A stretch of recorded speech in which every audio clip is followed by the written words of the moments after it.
क्या हो गया? मेरे को बता दो, मैं बता दूंगा। हाँ, आप दूसरी किताब और पढ़ना, उसमें से एक लाइन भी ऐड कर लेना इसके अंदर, जो मन में आए वो किताब पढ़ लेना। एक लाइन ऐड नहीं कर पाओगे आप। फर्स्ट ग्रेड का सब्जेक्ट का पेपर दिया ना इससे, वायुदाब पेटी का। ठीक, क्वेश्चन बाहर नहीं जाएगा, क्वेश्चन की लैंग्वेज जोरदार होगी। ठीक है, वो मैंने दिखा भी दिया था आपको। क्वेश्चन वो इसी में से था, होगा भी इसी में से।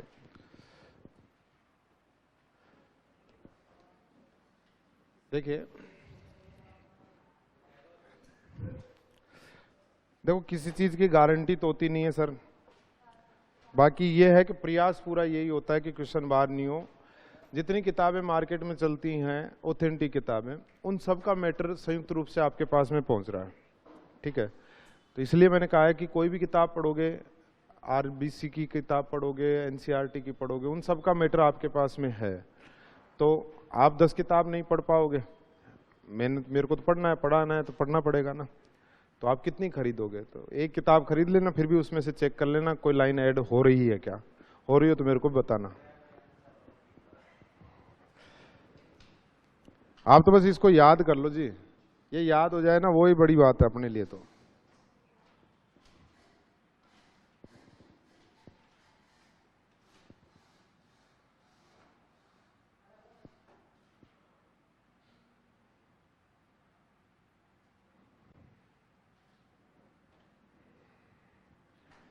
कल हम कहां तक पहुंच गए ये बता दो एक बार। व्यापारिक हो गई है, ITCZ बना लिया। ओके,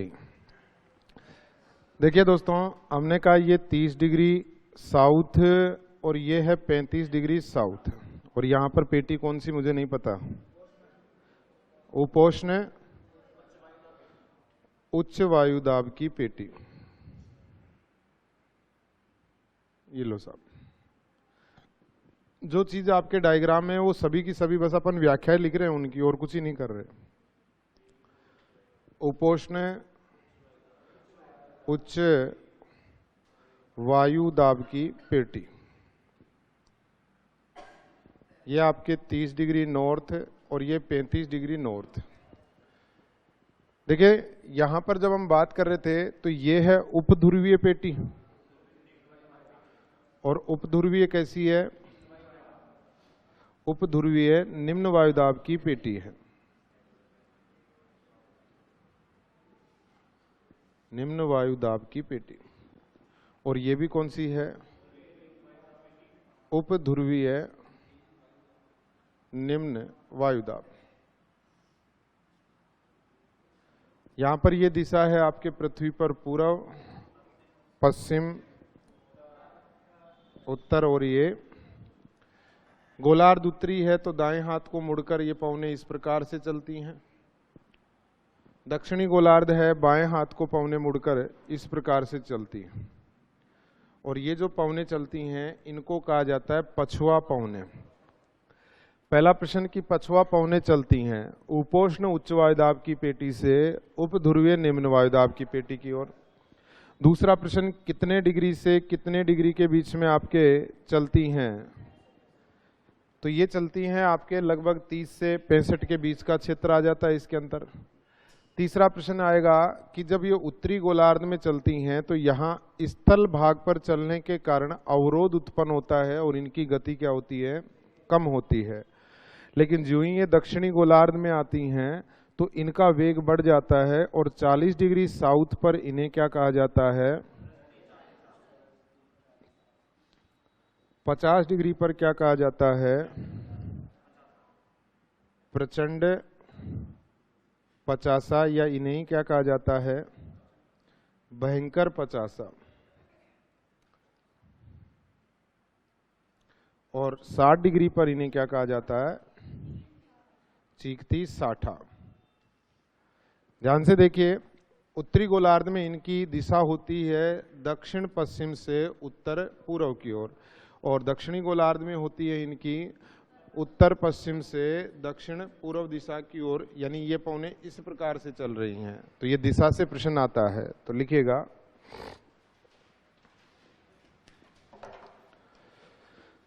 नंबर 2 पर हैं आपके पछुआ पौने। पछुआ पौने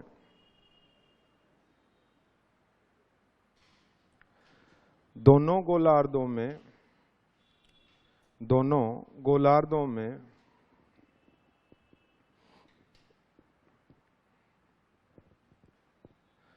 उपोष्ण उच्च वायुदाब की पेटी से उपोष्ण उच्च वायुदाब की पेटी से उपध्रुवीय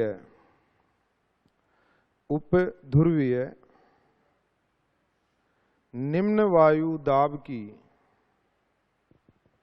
उपध्रुवीय निम्न वायु दाब की पेटी की ओर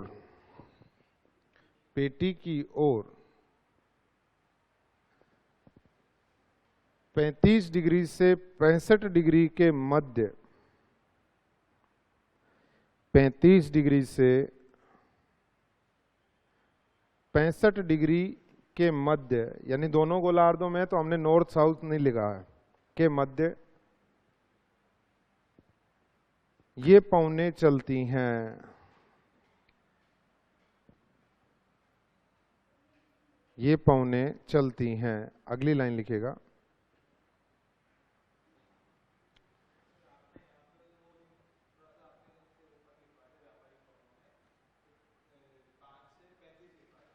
कोई फर्क नहीं पड़े, मैंने बताया ना कि इसमें 30 से 65 लिख लो, कोई फर्क नहीं पड़ेगा उससे, ठीक है। हाँ, अगली लाइन लिखिएगा। एक आइडिया होना चाहिए, हमारे दिमाग में होनी चाहिए पिक्चर। अब इसके नीचे लिखेंगे अपन, जब सारी पौने लिखेंगे उसमें लिखवाएंगे लाइन। अगली लाइन लिखिएगा, उत्तरी गोलार्ध में इन पौनों की दिशा, उत्तरी गोलार्ध में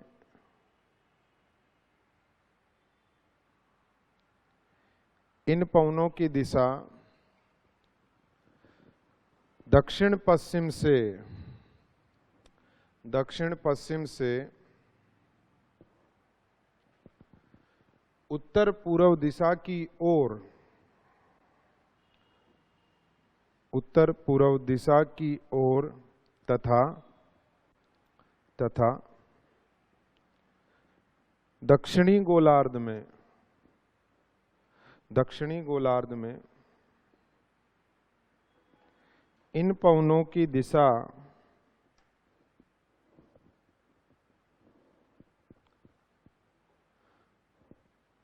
उत्तर पश्चिम से दक्षिण पूर्व दिशा की ओर, दक्षिण पूर्व दिशा की ओर होती है। अगली लाइन लिखिएगा, उत्तरी गोलार्ध में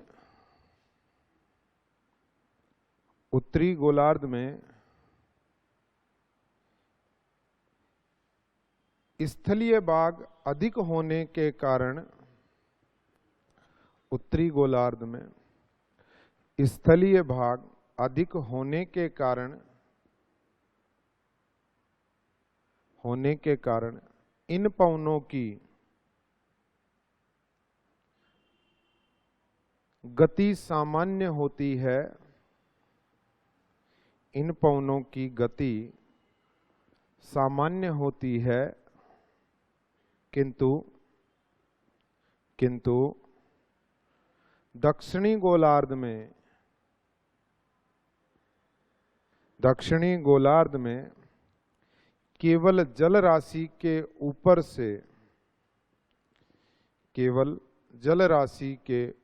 से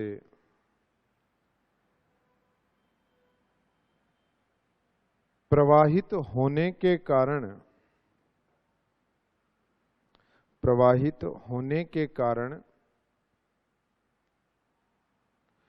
इनकी गति बढ़ जाती है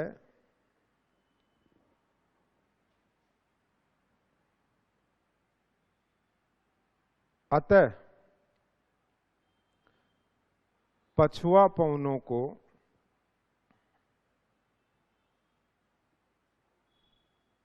नंबर 1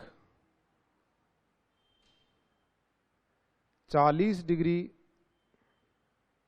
दक्षिणी अक्षांश पर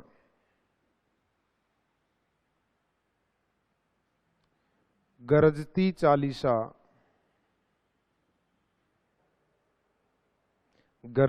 चालीसा नंबर 2 50 डिग्री दक्षिणी अक्षांश पर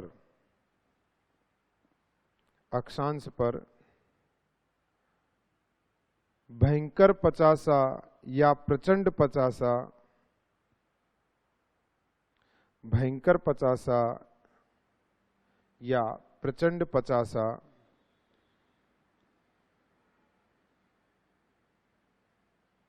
नंबर 3 60 डिग्री दक्षिणी अक्षांश पर चीखती साठा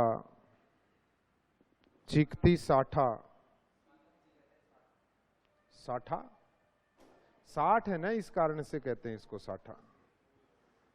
हाँ, चीखती साठा, पचासा, चालीसा, साठा, ये इनके नाम है, 40, 50, 60।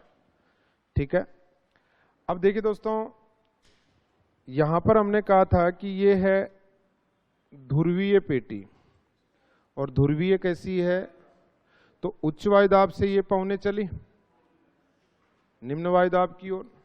इसी प्रकार से ये भी आपके ध्रुवीय है, और यहां से ये पवने चली।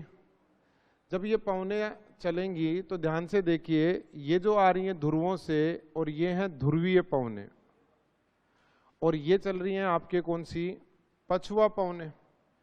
देखो, पछुआ पवने उपोष्ण क्षेत्र से जा रही हैं, तो ये पवने इनकी तुलना में कैसी होंगी, गर्म होंगी, और ये पवन कैसी होंगी, ठंडी, क्योंकि ये ध्रुवों से आ रही हैं। जब गर्म और ठंडी पवन आपस में मिलती हैं, कहीं पर भी देखना कि ये तो है जैसे गर्म पवन, और यहां पर ये आ रही है जैसे ठंडी पवन। जब भी गर्म और ठंडी पवन टकराती हैं आपस में, तो इनमें हल्की कौन होती है, गर्म होती हैं। तो गर्म पवन हल्की होती हैं। अगर आपसी टक्कर हो जाए एक भारी चीज की और एक हल्की चीज की, तो बताओ हल्की चीज ऊपर जाएगी या भारी। जैसे ट्रक की और आपके साइकिल की टक्कर हो जाए, साइकिल पता ही नहीं कहाँ मिलेगी, मोटरसाइकिल भी नहीं मिलेगी, कार भी नहीं मिलेगी। ठीक है।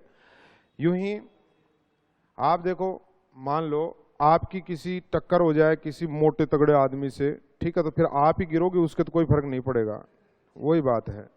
हाँ, तो देखिए, ये जो गर्म पवनें होती हैं ये हल्की होती हैं, और ठंडी आपने कहा भारी होती हैं। तो जब आपसी टक्कर होगी तो बेचारी इन पवनों को ऊपर जाना पड़ता है, और जैसे ये ऊपर जाती हैं, गर्म पवनें हमेशा आर्द्रता युक्त होती हैं। जब ये आर्द्रता युक्त होती हैं तो ऊंचाई में जाने पर ये आर्द्रता संघनन की क्रिया के माध्यम से वर्षा के रूप में धरातल पर आती है। तो ये एक क्षेत्र बनता है गर्म और ठंडी पवनों के मिलने का। ये ठंडी जो पवनें थी, इसको कहा जाता है वायु राशि। क्या कहा जाता है, कई प्रकार की होती हैं। तो गर्म वायु राशि और ठंडी वायु राशि के मिलने से जो क्षेत्र बनता है, इस क्षेत्र को कहा जाता है वाताग्र। क्या कहा जाता है, वाताग्र कहा जाता है।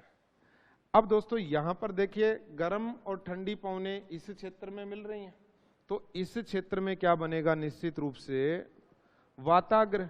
और इसमें किसके कारण से बनता है, तो ध्रुवीय पवनों के कारण से बनता है, तो इसे कहा जाता है ध्रुवीय वाताग्र। क्या कहा जाता है, तो आप बताओ पछुआ पवनें किसके निर्माण में सहयोग देती हैं। और यहां पर मान लो एग्जामिनर प्रश्न घुमाकर पूछे कि ये पवनें यहां पहुंची, लेकिन पृथ्वी के घूर्णन से उत्पन्न अपकेंद्रीय बल के कारण से यहां पर भी तो उतरती है ना पवनें, और इस प्रकार से ये एक क्या बनाती हैं, सर्किल बनाती हैं। ठीक ठीक है भाई। इस प्रकार से एक सर्किल तो हमारे यहां पर बन रहा था, अब एक सर्किल यहां पर बन गया।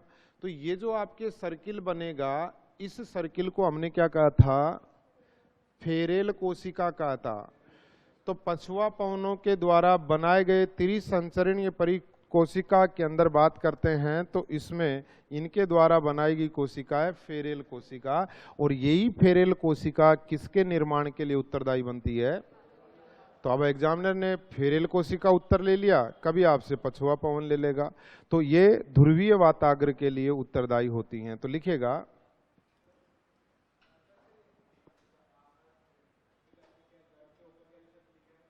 क्या? आर्द्रता, नमी, हाँ, ह्यूमिडिटी। लिखेगा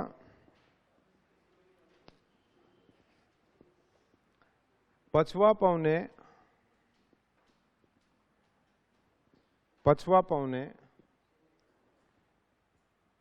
फेरेल कोशिका का निर्माण करती हैं, फेरेल कोशिका का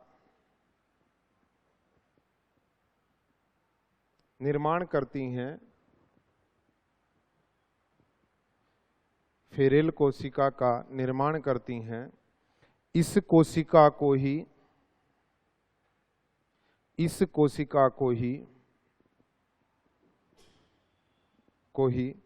ध्रुवीय वाताग्र कोशिका कहा जाता है, ध्रुवीय वाताग्र कोशिका कहा जाता है।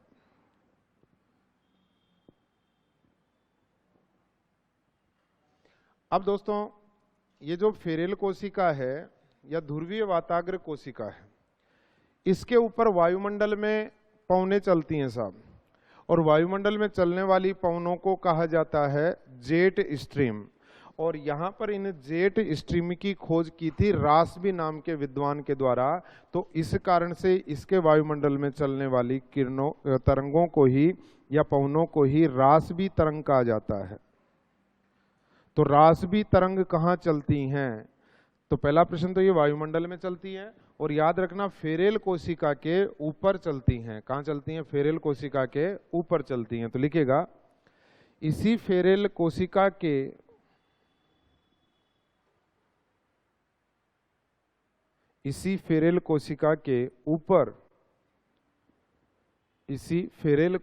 के ऊपर वायुमंडल में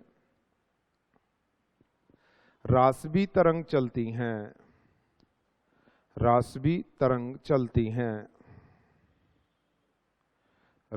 तरंग चलती हैं।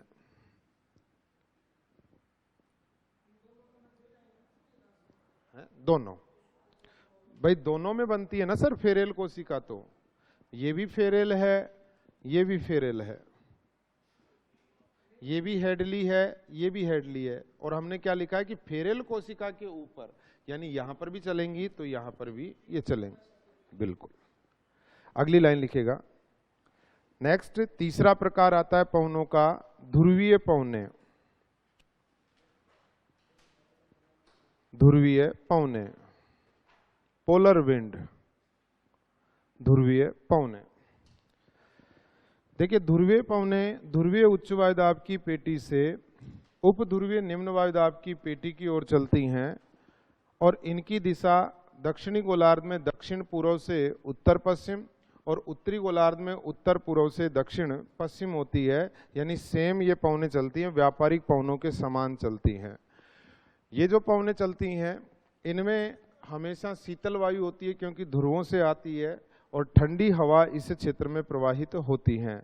और इन पवनों के द्वारा भी एक कोशिका बनाई जाती है दोनों गोलार्धों में। इसे हम क्या कहते हैं? ध्रुवीय कोशिका कहते हैं। तो लिखेगा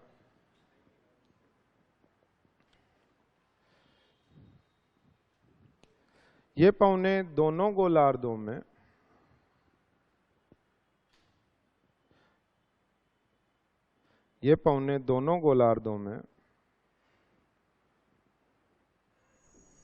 ध्रुवीय उच्च वायुदाब की पेटी से ध्रुवीय उच्च वायुदाब की पेटी से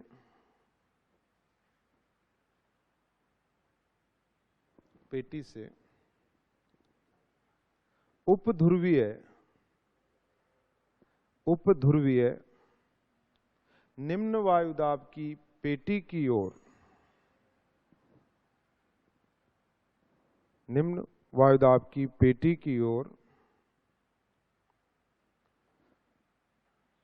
85 डिग्री से 60 डिग्री के मध्य 85 डिग्री से 60 डिग्री के मध्य 85 से 60 डिग्री के मध्य। देखो सूर्य दक्षिणायन है तो 85 तक ही रहेगा, लेकिन सूर्य उत्तरायण है तो ये प्रभाव 80 तक आ जाएगा। तो चली तो कहां से 85 से, यहां इस प्रकार से बदलेगा तो ये 60 डिग्री तक आया, वो स्थिति उत्तर में है ना। तो 85 से 60 डिग्री के मध्य चलती हैं। यह आपसे रीट के पेपर में क्वेश्चन पूछा था कि उत्तरी गोलार्ध में ध्रुवीय पवनें कैसे चलती हैं। ठीक है, ग्रेड सेकंड में आपके व्यापारिक पवनें पूछी थी, कभी वो पछुआ पवन पूछेगा। एक प्रश्न इनमें से पूछता है कि इनकी दिशा क्या रहती है। अब आपको तैयार रहना है, सभी मैंने बता दिए आप लोगों को। तो एक लाइन और लिखे इसमें, इन पवनों की दिशा व्यापारिक पवनों के समान होती है। व्यापारिक पवनों के समान होती है। और ज्यादा जानकारी के लिए व्यापारिक पवन पढ़ें आप। किताब में नहीं लिखा होता कि इसके लिए पेज संख्या 30 पर पढ़ें। तो अब इस जानकारी के लिए व्यापारिक पवनों की दिशा क्या है, तो इस बहाने कम से कम व्यापारिक तो पढ़ोगे एक बार और। तो ये तो थी पृथ्वी पर चलने वाली दोस्तों स्थायी पवनें। तो ये कोशिका थोड़ा ना लिखा है, एक लाइन और लिख लीजिए, इन पवनों द्वारा